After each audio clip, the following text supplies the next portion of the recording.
In the heart of the burning sands of the Arabian Peninsula, a forgotten civilization engraved its destiny in stone and in the Quran.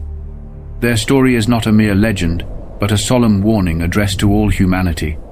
A people of exceptional builders, endowed with a shining miracle, who chose out of pride and denial their own destruction. This is the true and tragic story of the people of Thamud. Their end was so sudden, so terrifying, that it still echoes through the centuries as a reminder for those who reflect. Salima TV. Islamic content. Prophet's history. Islamic reminders. After the annihilation of the people of Ad, who had given themselves to arrogance and rejected their prophet Hud alayhi salam, Allah, in His mercy, caused a new nation to arise. The Thamud succeeded Ad in the region of Al-Hijr, a valley located between the Hijaz and Tabuk, known for its majestic mountains and fertile plains. Unlike their predecessors, the Thamud expressed their power not through gigantic size, but through exceptional architectural talent. The Quran bears witness to their skill in carving mountains to make dwellings, houses, and palaces, thus offering themselves a safe and comfortable refuge against the rigors of the desert and the heat. They carved the rocky masses with precision and artistry, creating entire cities that defied time. Allah blessed them with material bounty. They developed gardens, vineyards, gushing springs, and cultivated fields. Their lands were fertile, their livestock prosperous. They lived in opulence and security, fully enjoying the favors of their Lord. This prosperity was both a blessing and a test. Their gratitude would elevate them, while their ingratitude would destroy them. Within this advanced but deviant society, Allah, in His wisdom and mercy, raised a warner from among their own. This man was Salih alayhi salam. The Quran presents him as a brother to his people, chosen for his righteousness, wisdom, and sincerity. His status among his people before his mission was already noble, which made his call all the more poignant and difficult to reject. The mission of Salih alayhi salam was clear and unambiguous. His message was summed up in a powerful and simple call. O my people, worship Allah. You have no deity other than Him. He exhorted them to abandon the worship of idols, those inert and powerless statues that their ancestors had raised as deities. He called them to submit to the one Creator, the one who had granted them this power, this skill, and this prosperity. Alayhi salam reminded them of the obvious signs of Allah's existence and oneness, the alternation of day and night, the rain that revives the dead earth, the sun, the moon, and the stars bound by immutable laws. All creation was but a vast sign pointing toward a single Creator.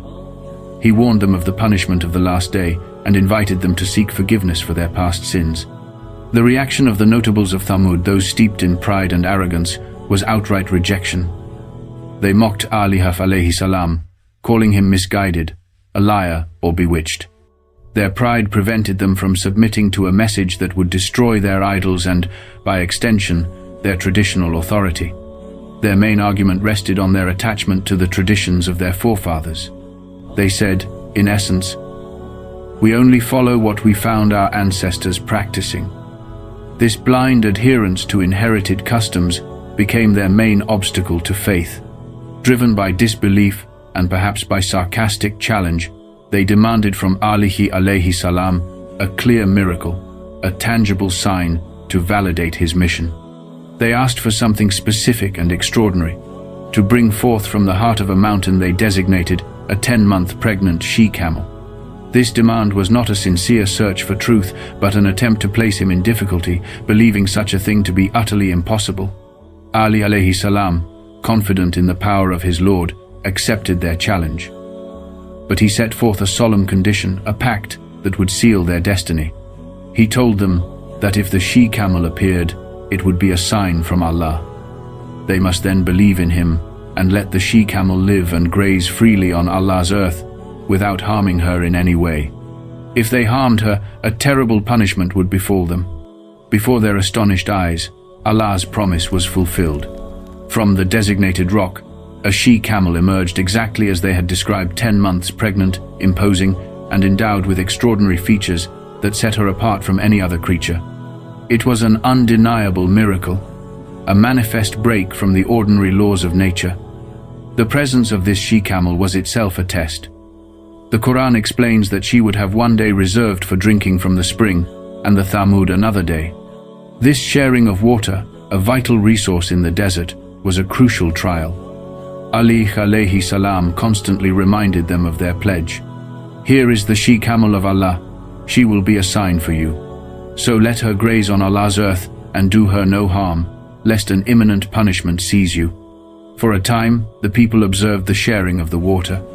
But the sight of this miraculous she-camel drinking a large quantity of water on her appointed day kindled jealousy, anger, and hatred in the hearts of the disbelievers. The arrogant elite, unable to bear this living reminder of the truth of Ali alayhi salam, began to conspire. They saw in the she-camel not a sign of mercy but a nuisance and a threat to their way of life and pride. They gathered and plotted to kill the animal, deliberately defying the warning of Ali alayhi salam and the power of Allah. They sought the most wretched and vile man among them to commit the deed, hoping perhaps to share or dilute the responsibility of the crime. A single man, driven by the promise of a reward or by collective cowardice, volunteered for this abominable act. While the she-camel was grazing peacefully, unsuspecting, the man approached and struck the fatal blow. The crime was accomplished. When the news reached Ali alayhi salam, his sorrow was immense, not for the loss of the animal, but for the fate his people had sealed with their own hands. He gave them a final warning, announcing that only 3 days of respite remained for them in their dwellings before the punishment would overtake them. It was a promise from Allah, and it would surely come to pass. The Thamud, in their arrogance, mocked this final warning. They challenged Ali alayhi salam to bring the punishment if he was truthful. The 3 days of reprieve passed, during which the people, unbelieving, continued their lives as if nothing were amiss. Then, on the 4th day, at dawn, while they were still in their luxurious dwellings carved in the rock, unaware of danger, the promised punishment struck them. The Quran describes their end in several complementary ways, forming a picture of absolute terror. The main punishment was the cry as-sayha, a single cry of supernatural power emitted by Jibreel, the angel Gabriel, by Allah's command, struck the entire people. That terrifying sound, beyond what any human ear could conceive, instantly tore their lives away, stopping their hearts and annihilating their arrogance in an instant. This cry was accompanied by a violent earthquake that shook the ground to its foundations. The proud dwellings they had carved with such mastery became their tombs. The very mountains seemed to tremble, and a quake of unprecedented intensity reduced their entire civilization to dust and rubble. Finally, a blast from the sky struck them. Some commentators speak of lightning, a storm of stones, or a fiery explosion that consumed what remained. Their power, their art, and their wealth could not save them. In a moment, the civilization of Thamud was reduced to lifeless corpses and silent ruins. When calm returned, there was no longer a single sound, not a single breath of life. The valley of Al-Hijr was nothing but a vast open-air cemetery. Alayhi salam and the small group of believers who had followed him were spared, saved by Allah's mercy for having believed and submitted. They departed from the place of punishment, leaving behind the spectacle of divine justice. The Quran paints a striking image of the aftermath. The Thamud were annihilated, as if they had never lived in those dwellings.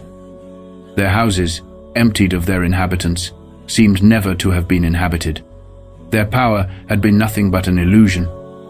Their legacy was not a glorious history, but an everlasting warning. The Prophet Muhammad, peace and blessings be upon him, during his expedition to Tabuk, passed near the ruins of Al-Hijr, the former territory of Thamud. He warned his companions not to enter the dwellings of this punished people, except while weeping out of fear of Allah. He ordered them to cover their faces and hurry through the valley, lest they suffer a similar fate because of their sins. This authentic teaching shows that the punishment of Thamud was not merely a tale of the past, but a living lesson. The story of Thamud is not an ancient fable. It is repeated many times in the Quran as a reminder for all generations to come. It teaches fundamental lessons. It shows that material power, technical progress, and architectural sophistication are no protection against the wrath of Allah when accompanied by disbelief, pride, and disobedience. It demonstrates the constant method of divine mercy, the sending of clear prophets, the granting of evident signs, repeated warnings, and a final delay before the execution of punishment. It warns against the blind following of ancestral traditions and the rejection of truth out of sheer arrogance.